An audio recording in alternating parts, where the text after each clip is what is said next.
What's up, guys? Welcome to the Huddle. We're your weekly playbook for not only strategize on playing the game, but changing it. From mastering the fundamentals of the craft to distinguishing ourselves in the marketplace, we're here to give the installer a voice and ensure that you are equipped with everything you need. Let's band together and forge a new legacy in flooring. This is where you belong. Welcome to the team. What's up, Jose and Ben? What's going on, sir? How are you this afternoon? Awesome. Well, with me today, as you know, Jose is back on the Huddle. Thank goodness. Good to have you back, brother. I know you've been out in the field grinding. Ben Walker's our COO over at Go Carrera, and I'd say pretty frequent Huddle attendee and guest. He was at the CFI convention with me this last week, and so as we recap, Ben will have some good input there. How's your brother, dude? Mr. Jose, how's your brother doing? I think he's doing okay. He's grinding out there still. He's out there. He's out getting stuff done right now.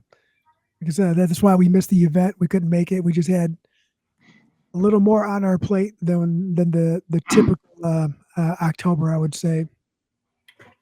Well, I tell you what, we sure missed you. You guys were brought up a lot at the convention. People, how much you missed. This is so much more fun without Jose and Daniel. Can't believe how much fun we're having without these guys. Man, they should just not come ever. It was more like, where are those lit up backpacks with all the messages on there? It was stuff like that. Everybody wondered where you were. It was somebody else's opportunity to shine, brother. They could have took a backpack and did it up. Well, it was a fun event. I gotta say, a few like notable things I would say is the food was fantastic this year. I don't know if it changed or what, but there was a lot of comments on that. It was a lot of really good seminars and trainings. And I was there. I mean, I flew in, hit the trade show, which was much bigger this year than it normally is. I don't know if there was more people in the trade show, but it was certainly a bigger trade show. There's a lot more vendors, so that could have made it feel like it was a little less, packed. But it was pretty packed with there was one seminar or version after another, from learning how to look at a set of drawings to understanding how AI is starting to affect, I'd say, starting to make some pretty major impacts on bidding practices and to product demos, and so it was pretty cool. The layout of the trade show was really different this year, right? I mean, the room was a lot bigger. I know there were more booths. I think there was upward close to 70 booths, but because they had the dinner in there on, what was that, Tuesday night? Or Wednesday. I'm trying to remember. I guess it was Wednesday. And then the breaks in there, the trade show just went on a little bit longer, and it seemed more active. There was just a lot going on in the trade show. I think overall attendance was something in the neighborhood of 360. That's what I was told, which is maybe a 15% bump over last year. So I think it grew both on the attendee side and it grew on the exhibitor side also.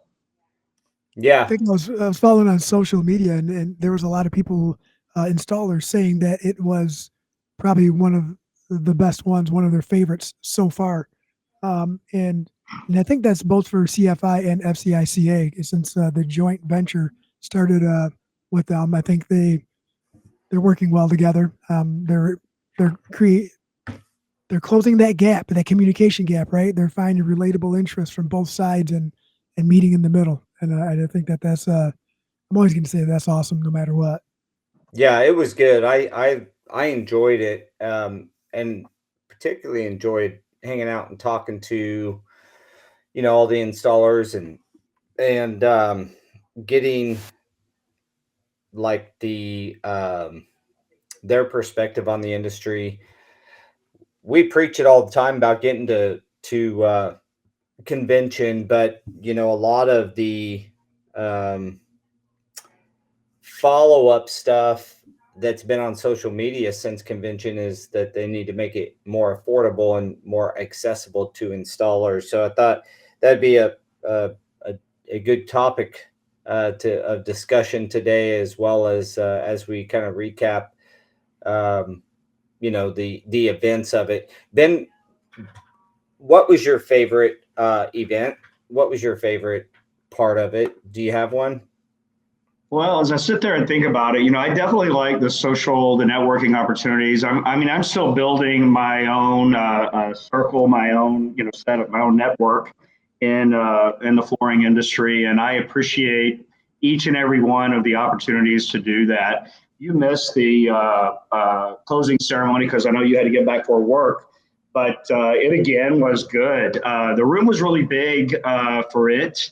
But it was still worthwhile, and there's a little bit of karaoke singing that happened before it was over. That was kind of toward the end. What was it? You say karaoke? There was some karaoke for sure. Yeah, there was. And the food was great there too. They had all those stations all the way around the outside of the room with different kinds of food at each one, and the food was good from start to finish. No doubt about it. I probably, if I had to pick just one thing, it's the trade show. I mean, since you and I were both there and the hours were longer, I think we both had the opportunity to walk around in addition to just working at our booth. And I really, liked that opportunity. Going to building our contacts with Federated Insurance was a really big opportunity for us there. And same thing with Commercial USA. So I think the trade show added a lot of value for me. Yeah, that was it. I liked the trade show. There was a lot of people. Well, you know how trade shows go. It gets pretty busy, and it was pretty cool. I liked the. I'd say my favorite educational portion of this was discussing estimating and listening to other estimators talk about problems they have with drawings. That is the one I wanted to be at. Mm-hmm. And just being like, yeah, I've been there, checking these boxes. Like, we're not the only ones. And that, and realizing that AI is not too far, it seems like. I mean, I feel like I've done a fairly deep dive into some of that, but I still didn't realize how close it's getting for being able to essentially take off the drawings. I mean, another couple of years, and I could see just loading a set of specs as a first step to your system, and then it coming up with the list of RFIs for you to send out pre-written, and you send them out, and then my goodness, and drawings and specifications, and they compare and come up with the RFIs, and you'd review those RFIs and decide which ones you're going to send them on. And I could see that being in the next couple of years. And then once those RFIs are back, you'd feed the answer in to the system, and it would take it off with all the pertinent information that is provided. Seems like that's going to be pretty soon. Yeah, Anastasia, went into some detail on that from Diversify, and it sounds kind of magical, to be honest. Both she and Kathy did a good job at that seminar, and I think that that probably might have been the biggest takeaway of just how much AI is going to continue to change the estimating portion of our industry. It almost sounds like AI. I mean, it probably already did or is in some industries, but taking over the clerical portion of a manager or an estimator, or is taking over some of that. I think a lot of things are going to be automated here pretty soon. Yeah. and you're going to be paying automation is going to be the same cost as a full-time employee, if not a little bit more. But I think it'd probably do more than what one employee can do without getting a migraine. Well, and then you got to wonder where are you going to place your resources? And I'm not playing on my phone. I'm looking up some social posts for that I want to bring up during this for from the convention. So, but then you're another gonna seminar have to determine where you place your resources, because you won't need resources in takeoff. So what kind of, it's going to change the way that we do business. It's going to be pretty cool, I think. Yeah, I was looking for some of those posts too, but there's been one of the posts from John Steyer. He's a awesome dude, wonderful guy actually, and brought up that that it was a successful week, passionate installers around the world collectively sharing ideas, conversations, and participating in education. There's a lot of pictures that were shared, but to get to the crux of this, it was basically CFI convention is for the installer, having a special event for the sole purpose of lifting the skill, confidence, and awareness of the flooring installer. Moving forward, I'd love to see this event grow. I would encourage you to share your thoughts and ideas about CFI with me. As a member of the advisory board, I want to know what CFI can do for you. So anybody out there, obviously, the convention is built around the installer, and it's also intended for professional installers to get plugged into CFI, and those guys, there's very few skills, if any, that you won't find if you'll plug in. So if you're in the audience and you're watching and you're an installer that really hasn't plugged in, that's the first thing you want to do, is plug into some of the industry organizations, one of them being CFI. And I think CFI is maybe, it's certainly one of the oldest and most reputable training entities, but you had an interesting insight earlier, Ben, kind of about that, what they do really well at these conventions. Would you like to? Well, one thing I noticed is that what you said off air. One thing I noticed was during the award ceremonies, I just felt myself really interested in and moved by the CFI awards. I think CFI has a core competency at finding the right awards to give, finding the right people to give them to, and making these awards in a way that people really respond to. I think maybe some of that is Dave Garden and his passion and his close familiarity and his personal style. So that probably has a lot to do with it. But I just noticed on all of the CFI awards consistently that they just seem like really big deals. And I find myself really appreciative of the people who've won these awards, because I'm just learning a lot about all they've contributed. I think CFI is great at rewarding that kind of contribution to the industry. I think it's one of those things too, where, as flooring installers, a lot of what we do, I'm not saying all the time, but a lot of what we do gets overlooked, right? Because we essentially in a day-to-day, what we do is background noise.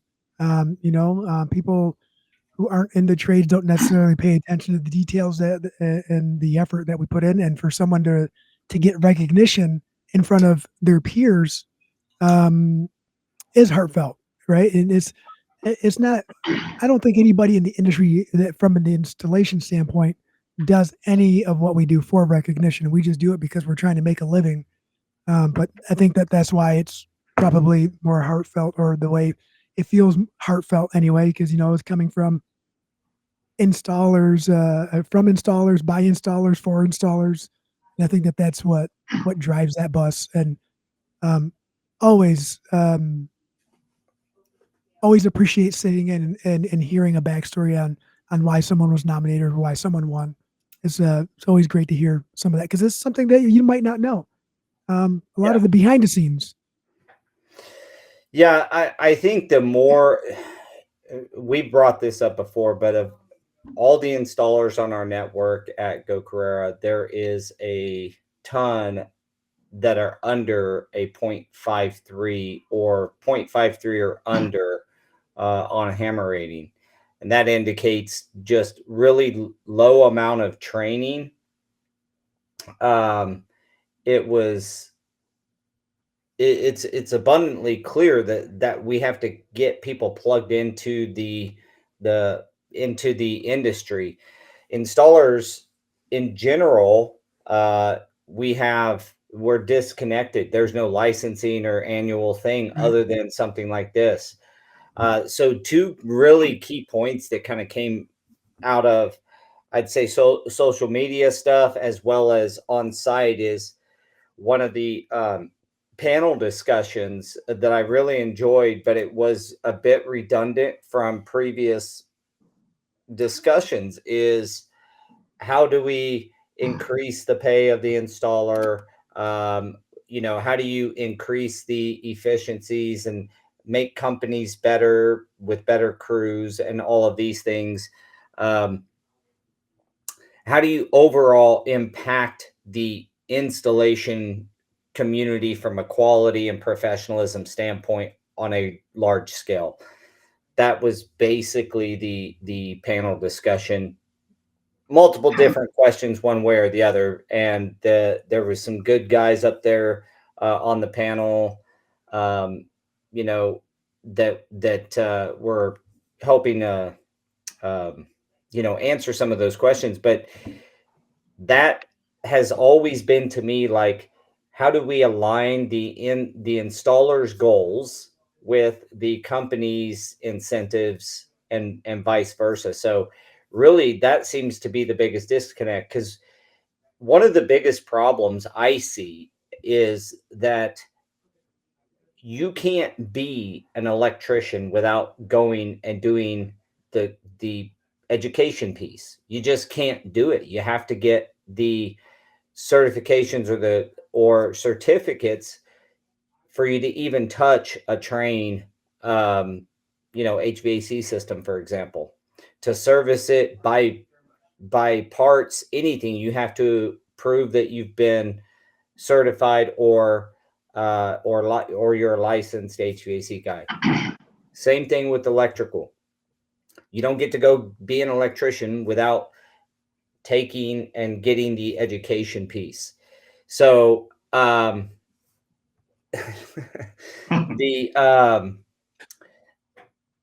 lining the incentives with a flooring provider of some sort, whether it's a retail shop, a box store, whatever, a flooring contractor like you guys, at Preferred Flooring or Stewart and Associates, with the installer's goals of performing and making money being the number one thing. So how do you align those deals together? And, the union had a good way of doing that. But unions are just not everywhere. So there's the problem. I mean, a certain year apprentice makes a certain amount of money, and a certain journeyman, once you hit journeyman and you keep going, you make a certain amount of money. Well, most of those guys are employees of an electrical company, electrical contractor. In flooring, we use subcontractors. And so anyway, that was one. And then Daniel, Mr. Daniel Gonzalez, he brought up on a post, he says, we got to get the cost down to make it so that the average installer can afford it. And then that created a whole kind of whirlwind of discussion. So, yeah, do you think, I'll just kind of hit some highlights here. Roland said, we agree and are always looking on ways that we can do that. And I can attest that is a goal for CFI. They want to get it down so that more people can attend, but there are hard costs. I mean, there's food and place and the setup, and like there's hard costs to it. So well, and not only the cost of that is around that fixed cost and how you can make it more affordable, or maybe you just have some breakout sessions where you don't have food. But I'd love to hear some thoughts on how we can lower the cost of convention, because one of the things that I think gets you involved with CFI is if you go to convention, you're kind of going to be going down that path of you get sort of hooked. And then you might even expand your horizons to other trainings. You know what I'm saying? You might, as most people know, what's up, Kevin? As most people know, CFI purchased NFIC, so now they have the natural fiber portion as well in training. Well, with that, you have all these opportunities to get better, right? And so a lot of people, when you go to that convention, you kind of get hooked and you start going into other trainings. Be it in the past, it would have been separately going to PJ and getting your, some natural fiber training, or you may go to you may like the tile portion of the world and decide to get with CTEF and that, part of the universe. But it's like CFI convention is a big conduit for people, I think. And so I think this is an awesome discussion, is how do we get the price down so that more people can show up? And then how do you get the word out so that more installers know about it? Your average installer, Ben, that we talk to, that is, just out doing the thing. We're so plugged in. We think other people watch and search out like knowledge, and they don't. A lot of them are just doing their thing every day, picking up materials, going to a job site and installing, and they don't ever get plugged feeding in. their family and taking care of their responsibilities. And I think that it is super easy to get caught up in that when it's everyone's first priority, and so it's, you have to have either some money or some time beyond doing that in order to get involved in the industry. And many people never get to that point. And Dwayne Pruitt said we should have CFI at his house, and maybe we should, maybe we shouldn't. But I think it does bring up an interesting point, and that is that a big part of the cost is getting there. And I know that at least for the past few years, this has been in Orlando. I think there's some conversation about moving it around geographically as well. Isn't that right? I think there's always discussions about how to make it most attainable. I think CFI, one thing is having it in a populated area and getting the local people to go, the local installers. I mean, now there's some geographic pieces to that as well, like that you're down in Florida where they do a lot of tile in homes and a lot less carpet in homes. And so getting in the area where CFIs, where you got carpet and vinyl, and that's primarily the flooring put in those communities, that might be one part of that. But cost is always going to be the thing. And you have three costs. You got the cost of the convention, the cost of getting there, and then the cost of not working. And this is the same conversation that we have about training. Yes, for sure. And that's the thing that makes it hard is not only do you have to have the time and the funds available to go down and enjoy yourself, right? Because you're not going to go down there just to go sit at a convention and then leave and then go to your hotel room and sit around. You're down there to network. You're going to spend some time. You're going to spend a couple bucks out mingling with people. But at the same time, what's at home? What are you leaving on the table at home? What are you sacrificing at home for work? And unfortunately, that's why we didn't make it down. We couldn't sacrifice at that time because we were just a little still overwhelmed with the you workload. had demand, right? You had demand. Yeah. And in past years, though, you still had work that would have produced money. You chose to go in lieu of doing work back at your business that would have produced money. And so it's even that part, even if an installer could put off, a job for a few days to go to it, a lot of them do not see the value in going, whether it's, again, I think the problem with getting installers to convention is the same problem as getting installers to trainings, is the cost of Yeah. getting there, the cost of the class or the cost of the convention, and then the cost of not doing work.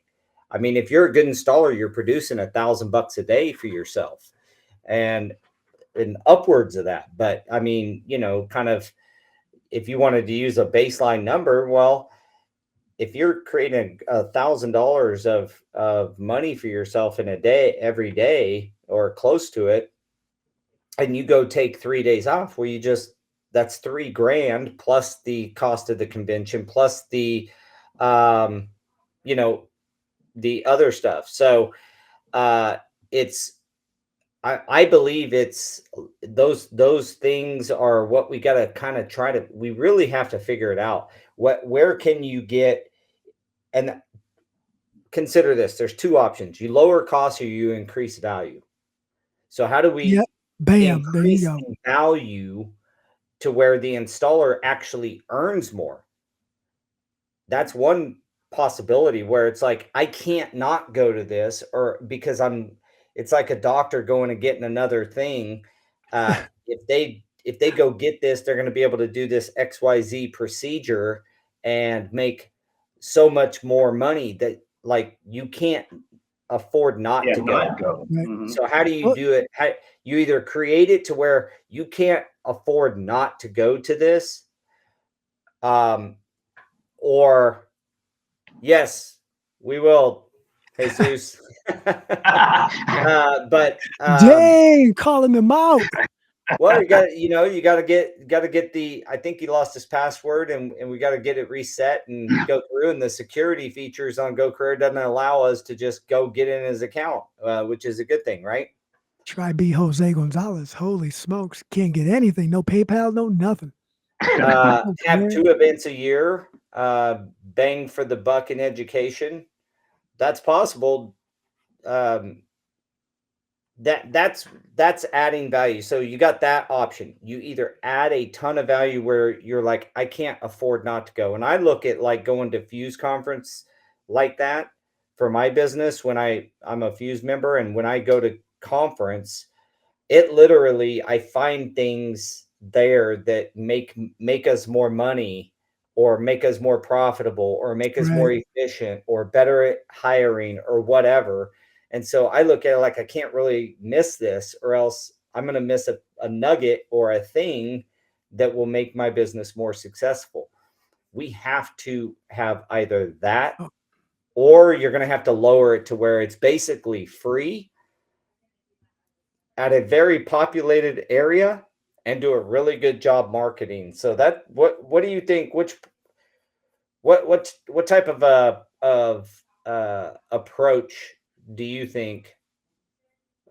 I mean, what's your guys' opinions on those? And am I missing something? Is there another option? No, yeah, I think you're pretty spot on. It's trying to increase the value, right? But it's, and I think Kevin had mentioned, he says one issue at a time, right? And he's right. Can't tackle too much at one time, but it's one of those things where. Well, what is that issue? What is the first, biggest, most important issue to hit? The biggest issue with it all is that we are not required to carry any type of certification, qualification, or anything like that. So, that's the biggest issue, because if we were required to do that, like you said, the doctors got to go back to school, teachers got to go back for their masters. Continued education is mandatory in almost every other career. Well, and if you think about the amount of stuff, we talk about it a lot on the podcast about, we have to be, environmentalists, we got to be chemists, we got to know site conditions and floor and the products and all that. And speaking of that, one of our sponsors, Floor Cloud, helps us to get that information right at our fingertips. Floor Cloud allows us to discover what the job site's telling us and makes us more productive. That's one of the technologies that have come out. And so we've talked about adopting technology as well on this. And so getting your project site conditions right at your fingertips will increase your efficiency and profitability with Floor Cloud. And guess where I found Floor Cloud? At a convention. Right. So Same.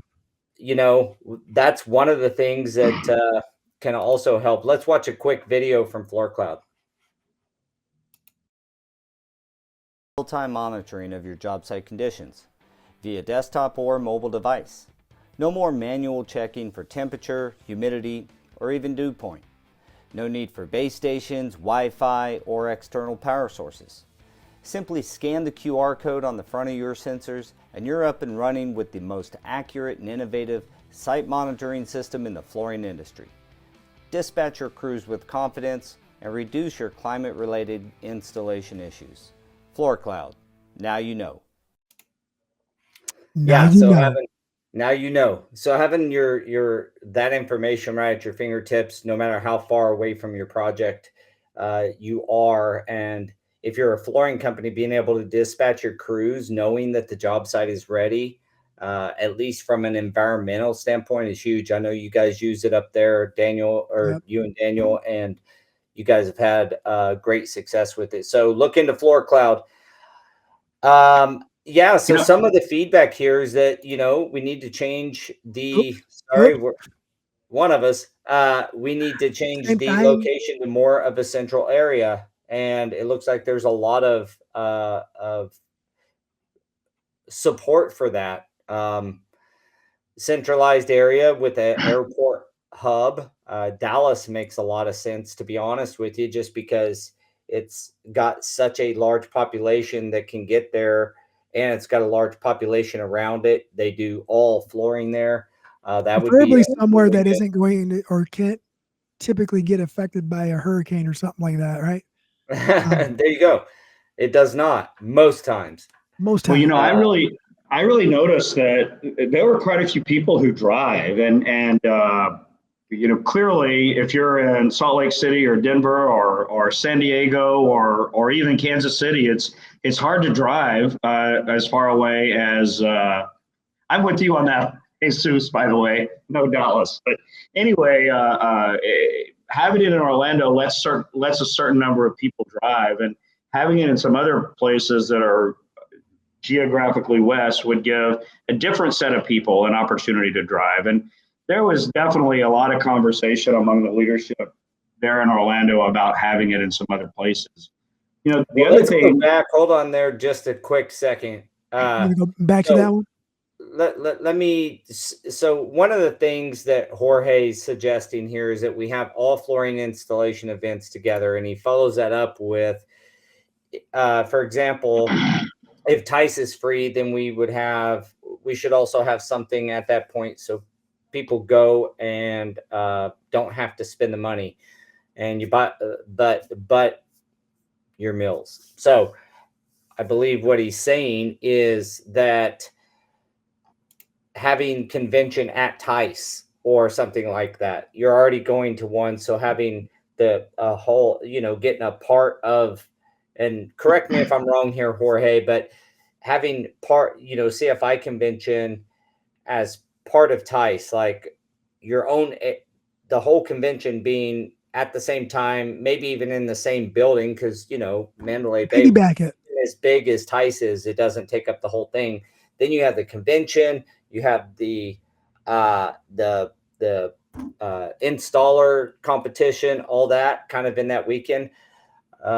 That's something to consider. And we're not making any determinations. I'm just throwing stuff out there and getting our audience to throw some stuff out there, because that's not a bad idea. This is what everybody wants, is to increase, that's part of CFI or in the installation community at all. I would say even, whether you're with CFI or AFT or FCICA or any of the training entities, CTEF, any of them, if you could imagine, all of them are going to be there anyway. And then you have a separate convention, a separate part of the convention, not the installer row where it's just tools and stuff, but an actual convention that's installer focused. And it'd be really nice if a lot of these training entities could get together and do some collabs work collaboratively together on that. Yeah. But that's just another idea. Jesus says Houston, Texas has more installers that need help. So I'm not sure if I've ever done a survey or anything on that, but I think installers need help everywhere. Every time we get new installers on the application, it is clear that we need more training, and we've got to figure out how to do this. One interesting thought was, could some of that, from a training perspective, could you do some of that remotely? That's been brought up before as well. Kevin says you wouldn't have the money from vendors at Tice. True. Yeah. Like when you start digging into all this stuff, like trade-offs, each thing gets its own complication. Now, could you tell the vendors, hey, you're double doing this thing, you'd spend it anyway later on in the year, put your more focused efforts for installer focused stuff in this area over in the other convention hall with the installation community. I don't know. What's your thoughts on that, Kevin? Another thing I noticed Kevin's is with that Robert, so he knows from the sponsorship side. I wonder one if of the there things is a I metric noticed to track that. I'm sorry, go ahead. Well, I was just going to say, one of the things I noticed at last week is that, with the SIM program, FCICA has, people getting their continuing education credits all through the conference that we had last week.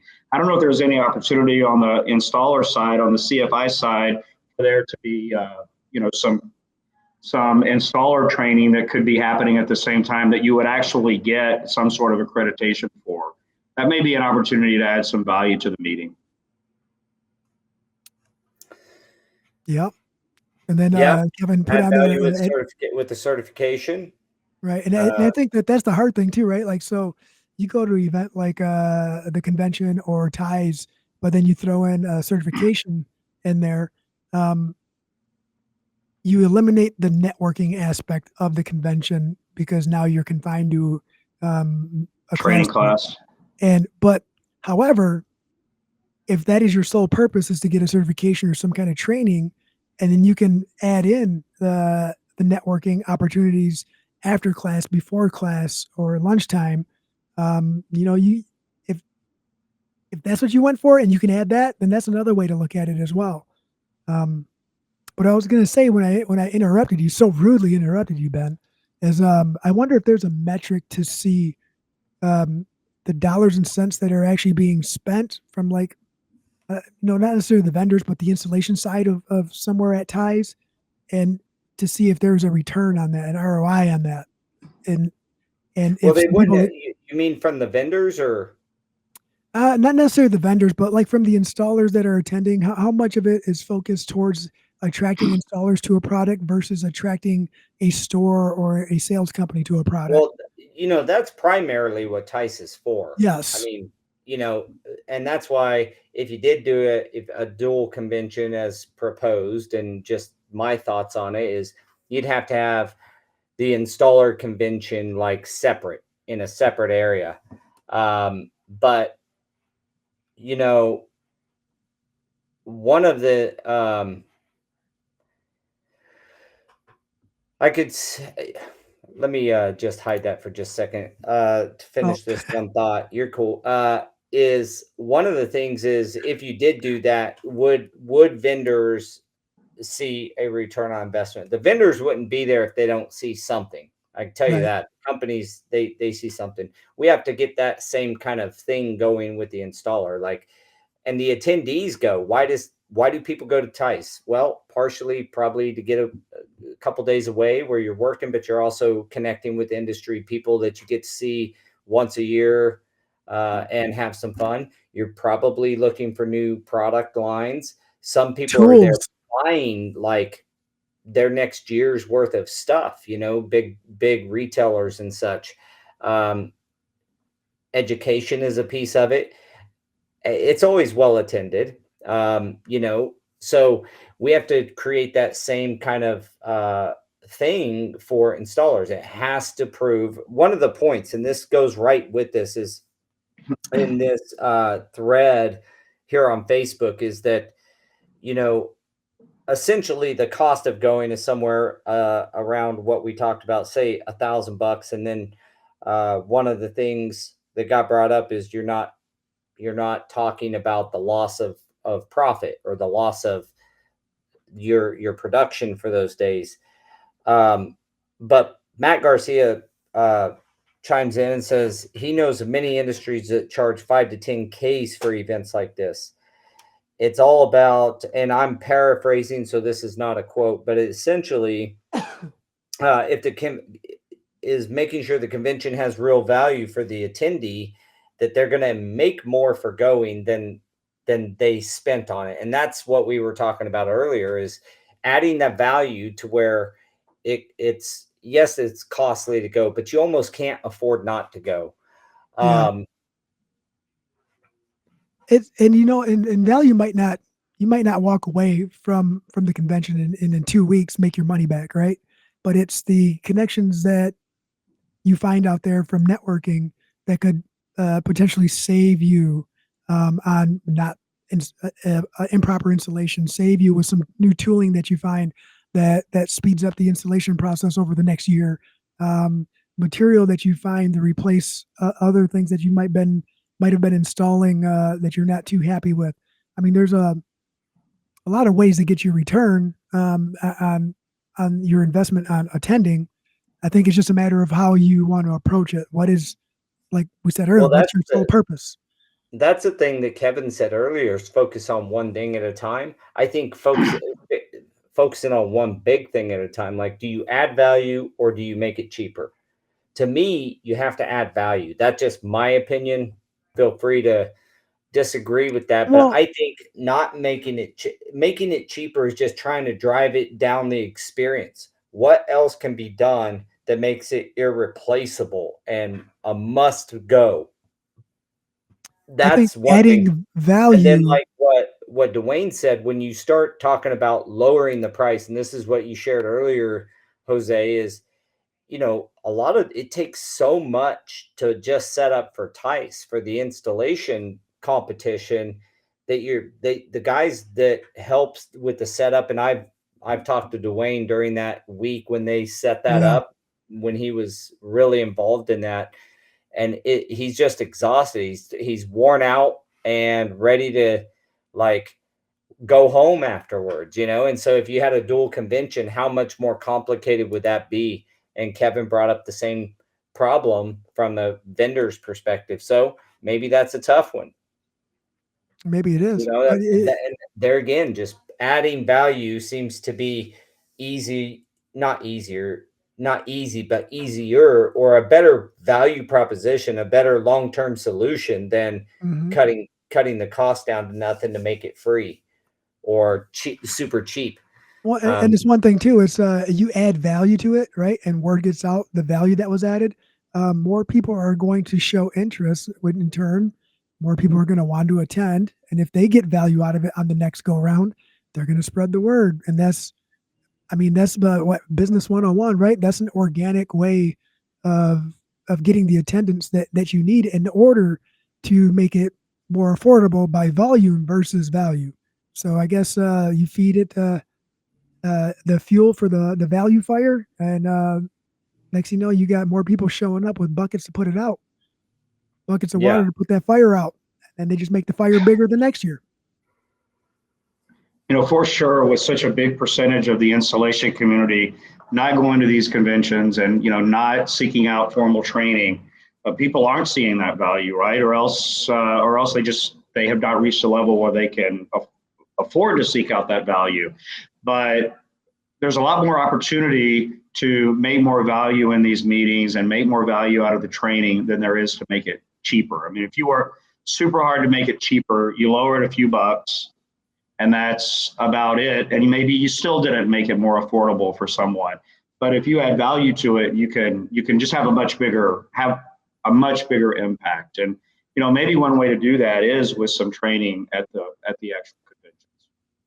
Yeah, our certification, Jorge makes a good point.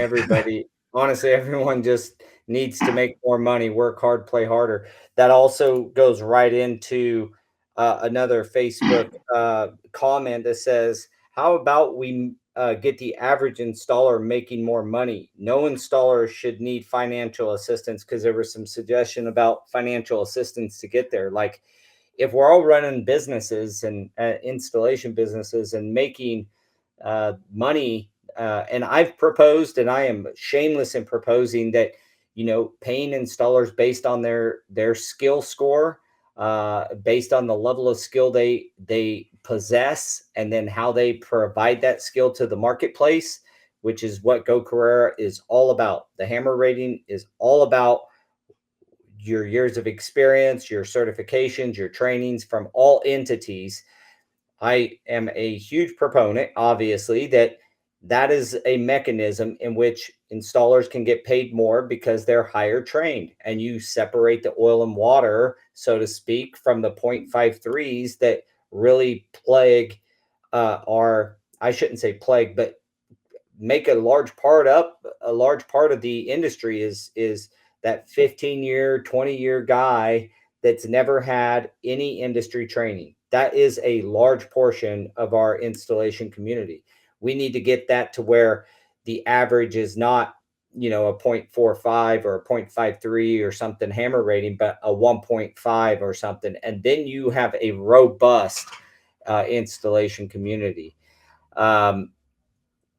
So I still believe that what Matt says here is true. How about let's figure out how to make the installer more money, and higher skill, higher execution equals higher pay. And that if we can adopt a format that is there, by the way, industry, that you're a higher skill level with a higher execution of the skill set equals higher pay, then you get this machine running where people want to get the industry training to increase their rating. And if anybody had another rating, I don't care. It's just, if you have a way to score the installer that then allows them to compete based off of that score, they're going to want to have a higher score.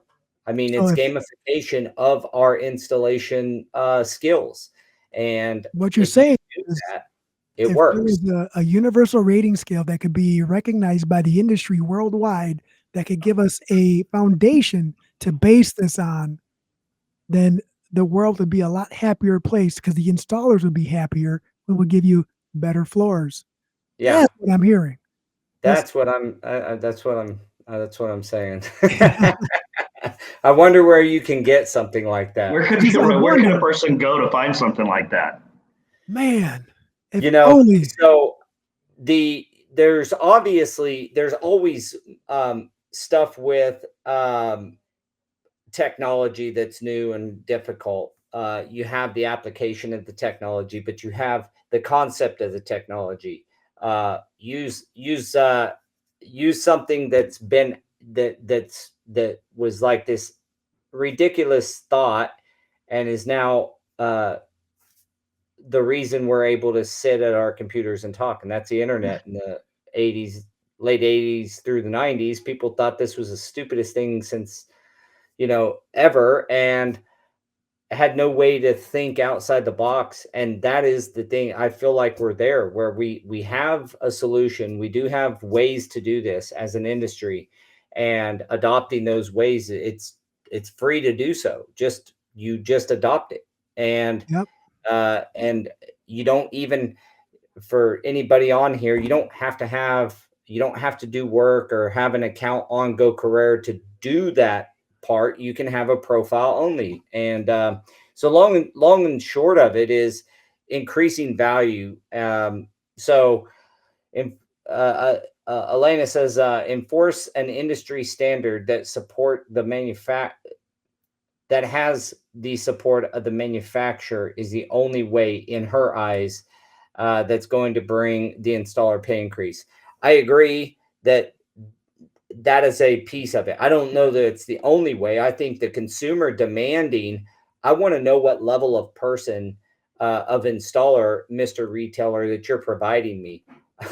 They don't know. They would love to know. It's kind of like a Carfax. You want the Carfax when you buy a used car now. When you buy a car with experience, you want the Carfax. You want to know what that you want to know what that car's been through so you can predict how it's going to behave in the future. That's what the hammer rating does for the installation community. And we have talked a lot about the with a lot of manufacturers about adopting it. I'm not sure I still cannot put my finger on what the reluctancy is in the manufacturer community. I don't understand it, and I don't quite know how to say it. There is a system, a free system, that will allow the installer to have a data-driven skill score, that then can be leveraged by them to make more money and say, hey, I'm worth more money, and manufacturers to adopt and say, you need to have XYZ level. You need to be XYZ level of installer to install this product. That's already there. Elena says the consumer needs to see the value in the installer. We have to market it that way. We are more than installer. We are the professional. 100%. And in the commercial world, it's actually more so. We've won work because of certain installers who are certified or really, really, really good on our team. I literally have gotten contracts because they said, hey, if XYZ guys get promised on my job, I'll give you the contract. Same. So the consumer just has to be aware that there's different levels of installer. That's really the deal. And it becomes more and more clear to me that we need to market and make it clear to the homeowners that are buying products that there is a way, and to demand it. If every consumer did demand a hammer rating and to know the level of the installer coming into their home to install their floors, it would change the industry and force the labor, which is, by all accounts, you go to any convention, you talk to even most manufacturers, and they'll tell you it's the most important part of the deal. So how do we get the skill score, the hammer rating, to be part of everyday conversation, like MSRP, or like the ingredients and nutrition facts on a label for food? How? Yeah, that's what needs to become more public knowledge instead of industry knowledge. Yeah, I think a marketing campaign for us to inform the consumer. We're talking to the UK people over in the UK about licensing Go Carrera, and that's how they're going to do it. They're just like, you as a consumer, you should know the level of the quality of the person coming into your home, both from a skills standpoint and how they perform their work. That would hold all of the installers more accountable. Now, the really good guys, before I get bombarded and jumped on here, the really good guys hold themselves accountable anyway. Most of the people that are at CFI convention or are on the podcast here commenting, they hold themselves accountable. I'm talking about the 0.53s and the under one hammer rated people. Those people, they need to be held accountable to a higher level and have an incentive package that then inherently incentivizes them to go and get the industry training and increase their hammer rating, increase their skill set, and become industry trained installers, factory trained, so to speak. Well, industry trained. There you go. We don't have factory training anymore. So I agree with Elena a ton on all these points. Like, you do have to have the manufacturer say, we need this level. It's been talked like we beat the dead horse about the fact that yes, it needs to be talked about, or the manufacturers need to have some level, whether it's saying you got to be certified. The problem is then they have to, there's so many different levels of training that are called certifications. So, you know, that is geez, we ran through an hour on these two I know, topics. dude. So CFI convention was awesome for any of you that did not make it down. It was really cool. Those are two of the biggest takeaways that kind of came out of it, was like that I seen on social media afterwards, is making it more affordable. The counter argument to that is just make the installer more money and make it more valuable. If you make it more valuable where the installer can't afford not to go, and they're making more money because of it, and you have a system behind all that that makes them more money as they get higher trained, and you add a certification to the convention, some mix of those items would start to create like a juggernaut in our industry and make a real change in our install community. Man, it sounds really easy to the people that love what they do and look forward to the progression of our industry. And to someone who might be starting out there listening, or someone who's been in business for a while and doesn't see the value in the training or certification because you're doing okay, you're doing just fine. Just imagine doing better than just fine or doing okay. This could be the start of it. Well, it seems like you said, it seems like it almost seems like duh kind of thing, but getting the manufacturers to jump on board, any manufacturers that watch this, you guys, it blows my mind. I don't understand. You want your products installed by high quality people. At every convention, they're talking about how much they care about the installer.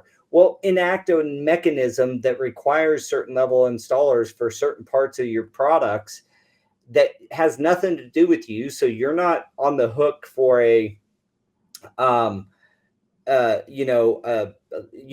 doing certifications because the risk factor, right? Like most of the mills don't do their own certifications anymore.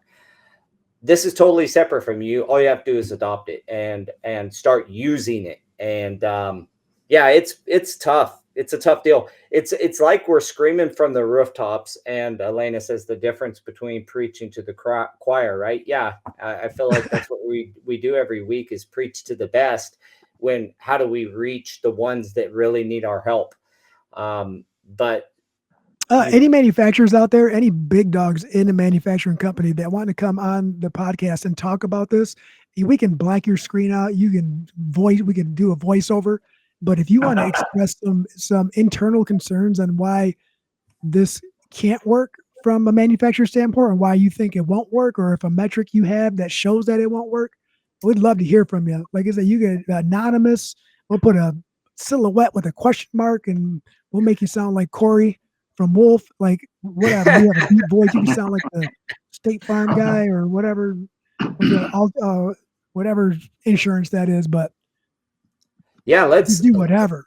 So the topic would be, Kevin says he's in. So Ashlyn, take that down. Kevin said he's in. Let's get some manufacturers on here to have a real conversation about how do we actually increase installer pay?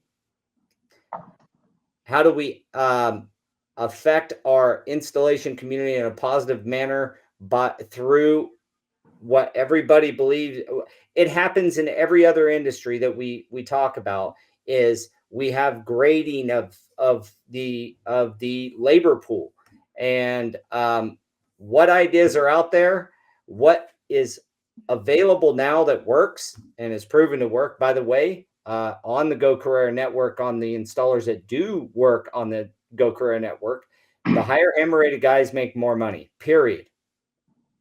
We've processed $30-ish million in payments. The higher hammer rated guys make more money by far. So that is not, I can stand behind that. The data proves it. But if other people have other ideas, other thoughts, bring them to the table, like solutions. We talk about the problem a lot, but we don't dive down on a solution and say, okay, this solution won't work because X, Y, Z, and start to really try to find the root solution for the problem. That would increase attendance at CFI convention. Why? Because they're going to have a certification there. I'm not saying they will. I'm saying if they did, that would be a great add-on, and you would go, your hammer rating would increase. You'd go out into the marketplace with your calling card that has your hammer rating on your public profile and be able to upsell your client and make more money than an average installer that does not have the same level of skill that you do. You actually can separate yourself from a skill standpoint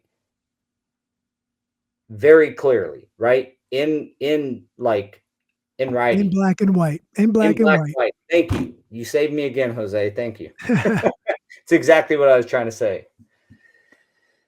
So yeah, Ashlyn, let's start planning to try to reach out to manufacturers and come up with the topic name. Great topic this week. I feel we should run it back next. Kevin, thank you so much, buddy, for always lots of really good comments. And there was a lot that we didn't click on. I didn't want us. I kept overlaying his conversation or what Paul was talking about whenever he's talking, and then I stopped paying attention to what you're saying. I started reading it, so I left it alone. That's what I was doing. I know. I just super interactive today. Super interactive. Lots of good input and suggestions. Well, so that is it for the huddle this week. Thank you, everybody, for joining us. If you're catching us on Facebook, comment about these couple of topics. Do we, here's the bottom line: make convention and events and training cheaper, or make it more valuable? How do you require? How can a manufacturer require a higher level of installer, and how do you know an installer's higher level? And let's have a great conversation about this, and we'll run this back, Kevin, and have you guys on. I can't wait. It's awesome. Everybody that joined us today, if you like I said, if you're catching us on one of the social channels, make a comment, give us a like, give us a dislike, whatever you like. If you catch us on the recording of this that goes on YouTube, like and subscribe us on there. Follow us. Give us some love. Gentlemen, this was an awesome podcast. I enjoyed it. What's up, Ben? Jesus, just so you know, Jesus, I've been talking to Raquel. We're going to be in touch with you in the morning and get you straightened out. Yeah, he did. Another did ask thing, again. Ben's alter ego name is Kevin. just so that's out there for the whole interwebs to know. Maybe one day we'll tell you guys how that came about. Yeah.